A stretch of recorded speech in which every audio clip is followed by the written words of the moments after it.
jiwa manusia itu betapa tamak.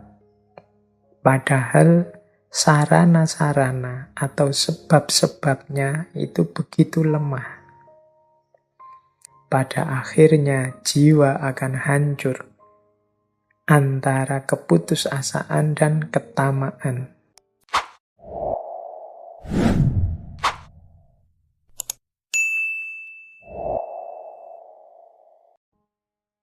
Assalamualaikum warahmatullahi wabarakatuh.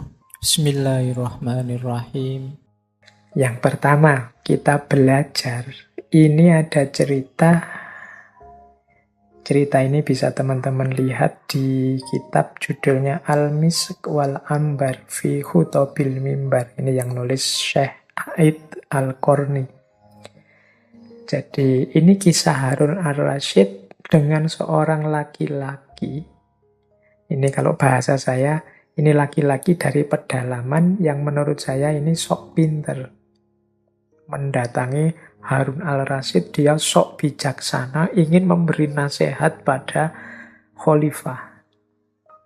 Jadi satu ketika seorang laki-laki datang pada Harun al-Rasyid, terus dia menghadap dan dia bilang, "Wahai Harun al-Rasyid, aku punya satu perkataan yang sangat keras dan kasar tentang engkau, maka dengarkanlah." Nah, ini gayanya orang yang mau mengkritik, kemudian wanti-wanti dulu. Ini biar engkau sadar, saya tak pakai kalimat yang kasar. Kalau enggak gitu engkau enggak sadar. Saya akan pakai kalimat yang keras. Nah, mendengar orang ini bicara seperti itu, Harun al-Rasyid kemudian jawab, "Demi Allah, aku tidak bersedia mendengarnya. Demi Allah, aku tidak bersedia mendengarnya. Demi Allah, aku tidak akan bersedia mendengarnya." Sampai 3 kali. Nah, laki-laki pedalaman itu terus melongo heran. Kok khalifah menolak? Padahal masyhur sekali khalifah ini mau mendengarkan pendapat, suara, nasihat dari siapa saja. Tapi kok sekarang menolak? Nah, Khalifah Harun al-Rasyid kemudian bicara lagi. "Mengapa aku menolak? Karena Allah telah mengutus orang yang lebih baik darimu kepada orang yang lebih buruk dariku." Yang lebih baik darimu itu maksudnya Nabi Musa. Kepada orang yang lebih buruk dariku itu Fir'aun. Jadi ini nama lainnya, aku itu tidak lebih buruk dari Fir'aun, sementara engkau tidak lebih baik dari Nabi Musa. Hubungannya apa? Kemudian Khalifah Harun al-Rasyid, ini loh ada surat Toha ayat 44. Allah memerintahkan Nabi Musa mengingatkan Fir'aun. Tapi tidak dengan keras dan kasar dan tidak sopan. Jadi surat Toha ayat 44 itu kan bunyinya faqula lahu qaulan layyinan la'allahu yatadzakkaru aw yakhsha. Jadi Allah memerintahkan Nabi Musa dan Nabi Harun, maka berbicaralah kamu berdua kepadanya dengan kata-kata yang lembut. Mudah-mudahan ia ingat atau takut. Jadi kata Khalifah Harun al-Rasyid, tidak masalah sih engkau mengingatkan aku, tapi aku tidak mau kalau itu kasar, keras, tidak punya sopan santun. Aku tidak akan mau mendengarnya. Karena Allah mengutus Nabi Musa yang lebih baik darimu kepada Fir'aun yang lebih baik yang lebih buruk daripada aku. Aku kan tidak sejelek Fir'aun. Engkau juga tidak sebaik Nabi Musa. Itu pun Allah menyuruh untuk berbicara dengan kata-kata yang lembut. Tidak dengan kata-kata yang kasar. Qaulan layyina. Jadi kata-kata yang lembut. Kepada Fir'aun loh ini. Nah, jadi ini secara tidak langsung Khalifah Harun al-Rasyid mengingatkan, iya menasehati oke, mengkritik juga oke, tapi qaulan layyina, dengan kata-kata yang lembut, jangan dengan kata-kata yang keras atau kasar. Nah ini Kemudian Khalifah menyitir surat Toha ayat 44. Baik, ini mungkin bisa jadi pelajaran buat kita ya. Sekarang kita itu kan zamannya media sosial, yang kadang-kadang kita menyampaikan sesuatu yang kita anggap benar, mengingatkan orang lain dan lain sebagainya. Semoga kita tidak keluar dari prinsip-prinsip qaulan layyinan tadi, kata-kata yang lemah lembut. Dulu pernah kita bahas ya tentang etika komunikasi, bagaimana kita berkomunikasi dengan orang itu harus menggunakan qaulan sadida, qaulan karima, qaulan ma'rufa, qaulan baligho, termasuk qaulan layyinan ini. Baik, jadi ini pelajaran langsung dari Khalifah Harun al-Rasyid. Ya, beliau kan juga sudah menimba ilmu dari mana-mana. Selanjutnya kita ambil pelajaran lagi dari Khalifah Harun al-Rasyid tentang karakter guru dan murid. Jadi ini satu ketika Khalifah Harun al-Rasyid memberi pesan kepada salah seorang guru bagi putra beliau, yaitu Al-Amin, namanya Syekh Ahmar. Beliau memberi pesan kepada Syekh Ahmar begini. Kata Khalifah Harun al-Rasyid, "Wahai Ahmar, saat ini Amirul Mukminin telah memasrahkan kepadamu buah hatinya. Maka bukalah kedua tanganmu untuk menyambutnya, dan dia wajib menaatimu. Posisikanlah dirimu sebagaimana engkau telah dipercaya oleh Amirul Mukminin.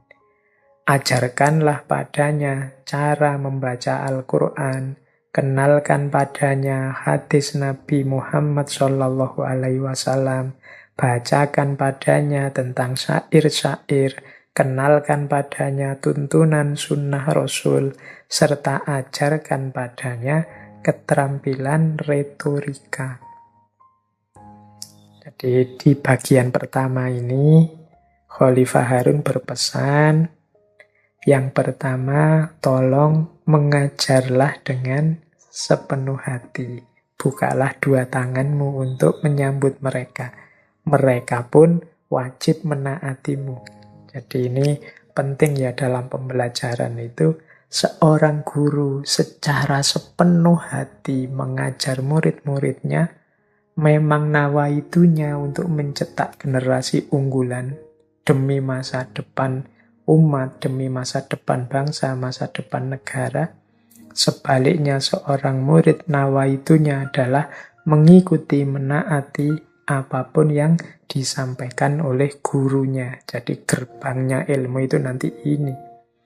Jadi keseriusan, totalitas, keterbukaan seorang guru plus kepatuhan, ketaatan seorang murid. Kemudian yang kedua, materi. Jadi di situ disebut materi, ajarkanlah yang penting-penting. Al-Quran, hadis, sunnah Rasul, sastra, syair, termasuk keterampilan berretorika. Jadi selain niat di depan, perlu juga materi yang manfaat, yang cocok, yang sesuai. Kenapa butuh retorika? Ya karena Al-Amin ini calon khalifah, dia harus pinter berkomunikasi, pinter menyampaikan sesuatu yang menyentuh hati orang. Kalau tentang Al-Quran dan hadis kan jelas, ini dalam konteks komitmen keagamaannya. Jangan lupa juga sastra, syair-syair.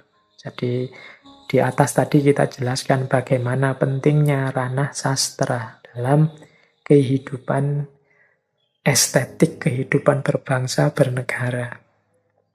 Jadi yang bagian pertama ini nasihatnya Khalifah Harun al-Rasyid ada 3. Yang pertama, niatlah sungguh-sungguh, dan yang murid niatlah patuh dan taat. Kemudian cari materi-materi yang manfaat, maslahat, sesuai dengan kebutuhan. Terus nasihat selanjutnya, tuntunlah ia agar tidak tertawa, kecuali pada saat yang tepat. Tuntunlah ia untuk menghormati keluarga besar Bani Hashim jika mereka sedang datang ke istana. Serta ajarilah ia untuk menghormati pasukan tentara kerajaan. Nah, ini ada beberapa nasihat lagi. Yang pertama, ajari anakku agar tidak tertawa kecuali pada saat yang tepat. Jadi, ini penting ya, ini semacam kecerdasan emosional. Jadi tahu kapan tertawa, kapan tidak. Tahu nilai penting bahwa dia harus tertawa atau dia lebih baik diam saja. Banyak orang yang tidak tahu kapan harus tertawa. Atau banyak orang yang tertawa terus, tidak tahu kapan harus berhenti. Nah, tuntunlah anakku ini agar dia tidak tertawa kecuali pada saat yang tepat. Jadi kalau memang saatnya tertawa, tertawa saja. Tapi kalau memang tidak waktunya bergurau, bersenda-gurau, tertawa-tawa, ya jangan dilakukan itu.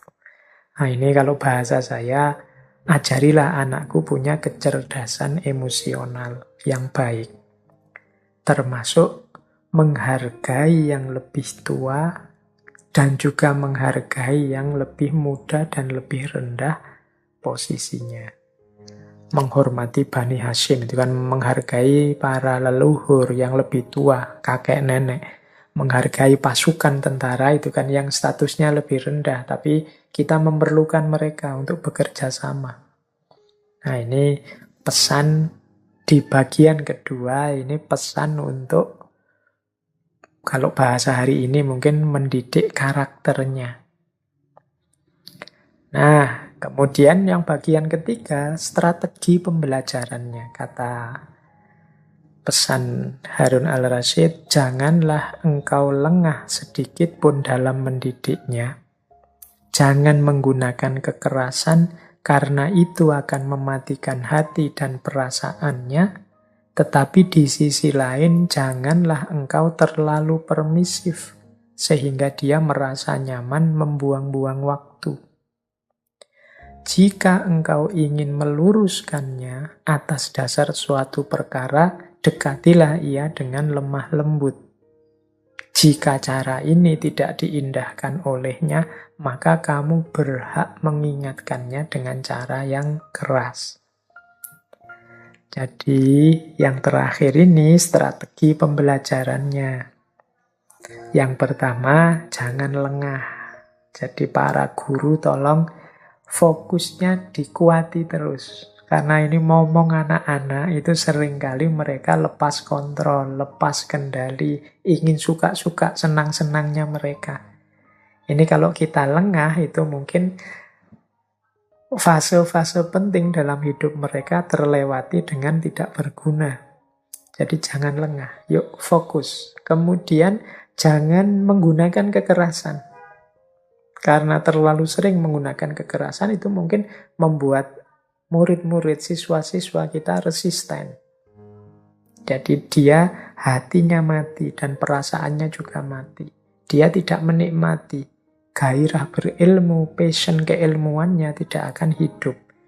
Jadi jangan menggunakan kekerasan. Tetapi juga jangan terlalu permisif. Jadi apa-apa boleh, salah juga didiamkan saja. Dimaafkan terus-menerus. Lama-lama dia akan kebal dari kesalahan, tidak punya rasa bersalah. Dia akan melakukan banyak kesalahan, membuang-buang waktu saja. Jadi jangan terlalu permisif, tapi juga jangan terlalu keras. Pinter-pinter seorang guru mengatur ritme berhubungan dengan muridnya. Nah, jika engkau ingin meluruskan satu perkara, saran khalifah, dekatilah ia dengan lemah lembut. Jadi peringatan pertama kepada murid atau siswa yang salah dan keliru itu ya diingatkan dengan lemah lembut. Ditunjukkan di mana salahnya, diarahkan bagaimana dia memperbaikinya. Jadi serangan pertama itu yang lemah lembut. Baru kalau memang dia tidak mengindahkan, tidak peduli dengan peringatan itu, kamu berhak mengingatkannya dengan cara yang lebih keras. Mungkin suara kita agak ditinggikan, mungkin dicubit kecil, dijewer kecil, sampai dia sadar bahwa itu salah, itu keliru dan harus diperbaiki. Jadi ini pesan Khalifah Harun al-Rasyid tentang karakter seorang guru dalam mengajar. Ya tentu saja ini nanti hubungannya dengan muridnya. Jadi tadi yang di atas dijelaskan bagaimana niatnya, bagaimana pilihan-pilihan materi yang harusnya dipilih dan disampaikan, dicari yang penting, manfaat, maslahat, barokah. Kemudian karakter yang harus dihidupkan dalam diri murid-muridnya. Kemudian bagaimana agar kita punya strategi pendekatan yang tepat dalam mengajar. Tidak terlalu keras, juga tidak terlalu permisif. Nah, ini pesan-pesan Khalifah Harun al-Rasyid kepada Syekh Ahmad, gurunya Muhammad al-Amin, yang nanti menggantikan Khalifah Harun al-Rasyid. Ada juga riwayat tentang pesan Harun al-Rasyid kepada guru putra mahkota yang lain, yaitu Al-Ma'mun. Jadi ini ada pesan pendek kepada salah seorang gurunya, Al-Ma'mun, yaitu jangan biarkan dia bosan atau kelelahan, jangan memudahkannya, dan jangan biarkan dirinya bermalas-malasan. Ini penting ya, 3 aspek ini untuk para pembelajar, termasuk teman-teman yang ngaji filsafat. Lawan kita yang paling besar itu adalah kebosanan atau kelelahan, kemudian mental males-malesan, dan mencari kemudahan saja. Pesan Khalifah Harun al-Rasyid ini mengingatkan agar para guru waspada terhadap hal-hal ini. Jangan biarkan kalau murid kita mengalami gejala ini. Jadi kelihatan bosan dengan pelajaran.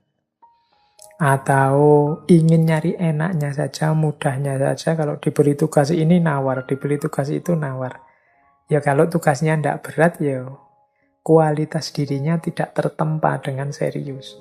Dan males-malesan. Males-malesan itu ya ingin rebahan terus. Maunya ndak ada tugas saja, maunya santai-santai saja, enak-enak saja, nyaman-nyaman saja. Nah, ini akan jadi masalah nanti saat dia besar. Jadi mental pembosan, nyari enaknya saja, males melakukan sesuatu. Maka sangat dipesankan oleh Khalifah Harun al-Rasyid, jangan biarkan dia bosan atau kelelahan, jangan memudahkannya, dan jangan biarkan dirinya bermalas-malasan. Oke, jadi ini pesan-pesan. Jadi penting juga sebagai wawasan kita yang sumbernya langsung dari Khalifah Harun al-Rasyid. Ada kalimat dari Khalifah seperti ini. Mungkin menarik untuk kita renungi maknanya. Kata beliau begini, an-nafsu tatma'u wal asbabu ajizatun. Wan nafsu tahlaku bainal ya'si wat toma'i.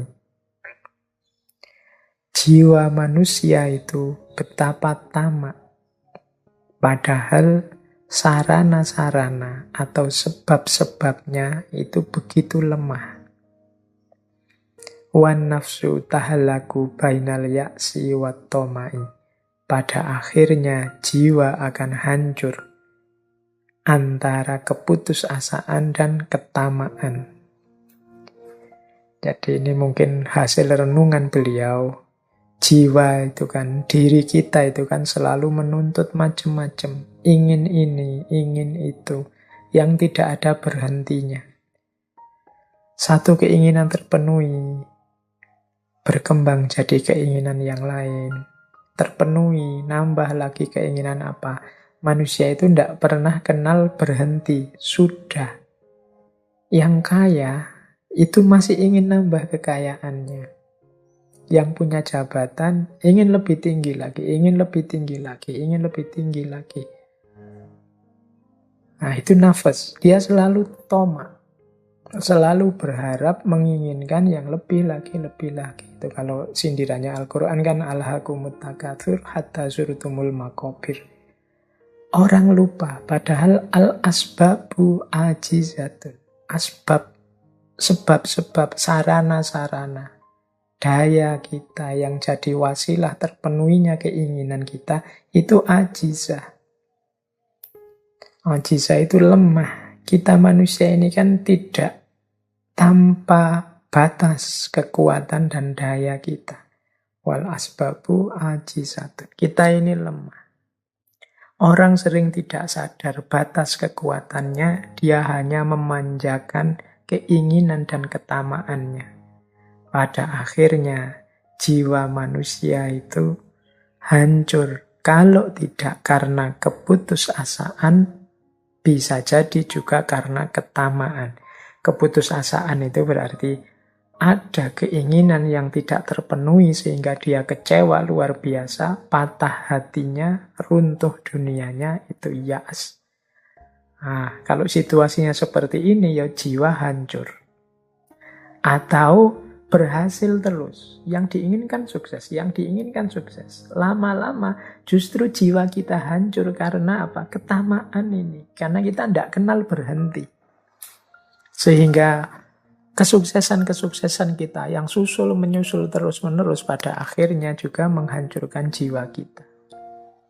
Orang yang diburu-buru ketamaan itu kan orang yang tidak sempat menikmati hidupnya.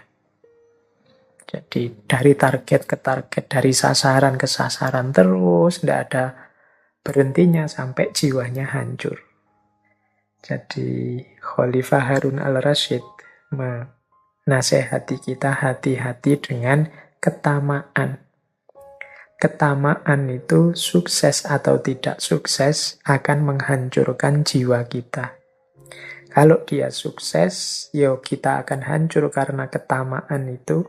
Kalau tidak sukses, kita akan hancur karena keputusasaan.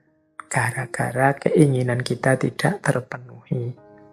Nah, ini menarik. Nasihat dari Khalifah Harun al-Rasyid. Ada pula satu kalimat yang masyhur sekali dari beliau. Man syawara kathura sawabuhu. Barang siapa yang bermusyawarah, maka dia akan lebih banyak shawabnya, lebih banyak benarnya, tepatnya. Ini kesadaran sosial sekaligus kesadaran individual. Kesadaran individual itu berarti kesadaran bahwa kita itu lemah.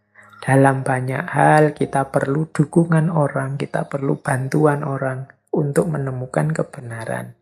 Dia juga kebijaksanaan secara sosial. Kita itu hidup bareng-bareng orang lain. Yang baik menurut kita itu kadang tidak cocok, tidak sesuai untuk orang lain. Sehingga satu-satunya jalan untuk tidak menyakiti, tidak berkonflik dengan orang lain, ya kita memperbanyak musyawarah. Nah, kalau kita banyak musyawarah, nanti lebih banyak tepatnya keputusan-keputusan kita. Banyak masalah kita hari ini yang mungkin bisa selesai kalau kita saling terbuka, duduk bersama, mencari solusi bersama. Daripada kukuh ngeyel dengan kebenaran-kebenaran individual kita. Dengan proyeksi-proyeksi kita tentang kebenaran. Maka man syawaro kasuro sawabuhu. Dan yang terakhir ini saya bawa juga satu kalimat dari Khalifah Harun al-Rasyid. Kata beliau begini, aku tidak bangga dengan keberhasilan yang tidak aku rencanakan. Sebagaimana aku tidak akan menyesal atas kegagalan yang terjadi di ujung usaha yang maksimal. Jadi Khalifah Harun al-Rasyid di kata mutiara ini mengajarkan kita yang pertama, hidup ini jangan asal-asalan. Kita punya cita-cita, kita punya keinginan, kita punya tujuan.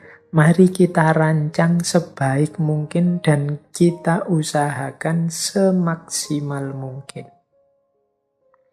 Kalau sudah kita usahakan semaksimal mungkin, kok gagal, ya ndak apa-apa. Kita tidak akan menyesal karena sudah sepenuh daya, ya memang itu batas kemampuanku. Jadi aku tidak akan menyesal atas kegagalan yang terjadi di ujung usaha yang maksimal. Tapi meskipun berhasil, tapi itu bukan karena usaha kita, bukan karena rencana dan rancangan kita. Kata Khalifah, aku tidak akan bangga sama sekali. Jadi tidak pantas kita bangga. Karena mungkin itu hanya kebetulan. Atau jangan-jangan itu ilusi kita sendiri. Ketertipuan kita dan lain sebagainya. Jadi porsinya manusia itu hanyalah berencana dan mengusahakan semaksimal mungkin. Dari situ nanti kita bisa berbangga kalau kita berhasil dan tidak akan menyesal seandainya gagal. Jadi ini penting nanti untuk kita renungi ya dalam hidup kita ini. Jadi pesan utama dari kalimat terakhir ini adalah menyarankan kita untuk tidak hidup asal-asalan, untuk tidak hidup sesuka-suka kita. Mari kita rancang dan kita jalankan sepenuh kemampuan kita. Mari kita hidup setiap hari dengan versi terbaik diri kita.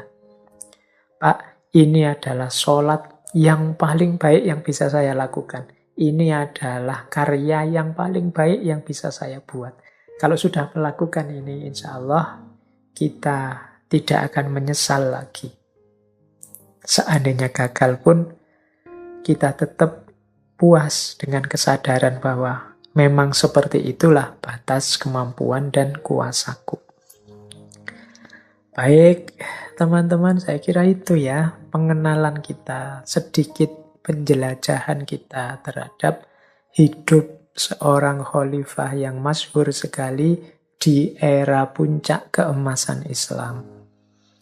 Tentu saja yang saya uraikan malam hari ini hanya memframe satu bagian, satu babak dari kehidupan Khalifah Harun al-Rasyid, bagian kecintaannya pada ilmu dan seputar itu. Jadi tidak masuk ke mana-mana.